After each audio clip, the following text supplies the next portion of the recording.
The last problem that we're going to look at is the last one on the list, deducing information about reaction mechanisms from an energy diagram, which, oh my gosh, I'm so excited. I'm probably going to do all three of these. So it says here we have a energy diagram, and we've got some questions that we need to answer about the energy diagram. So first of all, does it release or absorb energy? For that question, we're comparing the energy of the starting point to the energy of the final. And we can see that this reaction went up in energy. We're just comparing the very beginning to the very end. So that means it absorbed energy. How many transition states occur during this reaction? So the transition state is every time it reaches a high point. So there's one, and there's another. Every single time it reaches in math they would say, local maxima.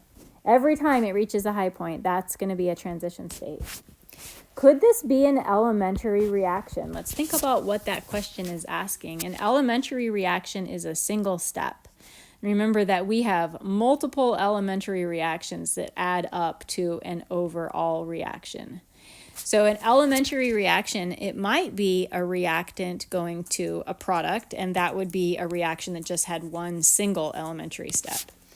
Or it could be a reactant turning into an intermediate, which then is turning into the product. So this would be a two-step reaction. Or it could be a reactant turning into an intermediate, we'll say number one, and intermediate number one turns into intermediate number two, and intermediate number two turns into the product. That would be a 1, 2, 3-step reaction. And that's actually what we're looking at here. So in this reaction, we see the reactant turning into something, and that's not a product, so that's an intermediate. And that intermediate turns into something, which is also not a product, so that's another intermediate. That's our intermediate number 2. And that intermediate then finally turns into the product. So it's not an elementary step, no, or an elementary reaction, no. And since it's not, how many steps are there? There's 3 steps right here. 1, 2, 3, reactant to intermediate, intermediate to the other intermediate, intermediate to the product. And then it says, if you said this reaction could not be elementary, then enter the number of the step in the mechanism, which is rate determining. So the rate determining step is the one that is the slowest or the hardest. And for that comparison, we're looking at just the activation energy. So that's the difficulty for elementary step number 1 right there. And here is the difficulty for elementary step number 2. And I don't have a ruler, but that looks bigger. And here's the difficulty for elementary step number 3. So I think this one right here looks like the one that has the largest required increase in energy.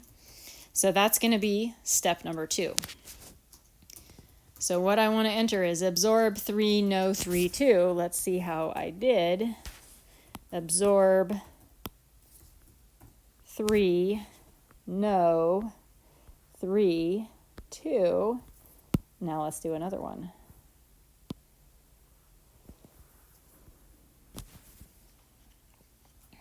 Okay, so for this one, thankfully this one looks different. First question is asking, does it release or absorb energy? So that's going to be overall, the starting point to the ending point. What happened there in terms of change in energy? We went down, so that means that it released energy. Energy of the system went down.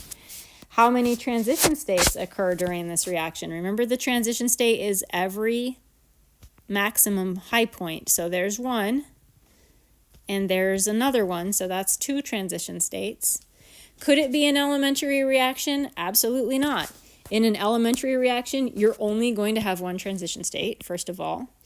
Second of all, what we see going on here is reactant going to something, which is not our product, so that means it's an intermediate.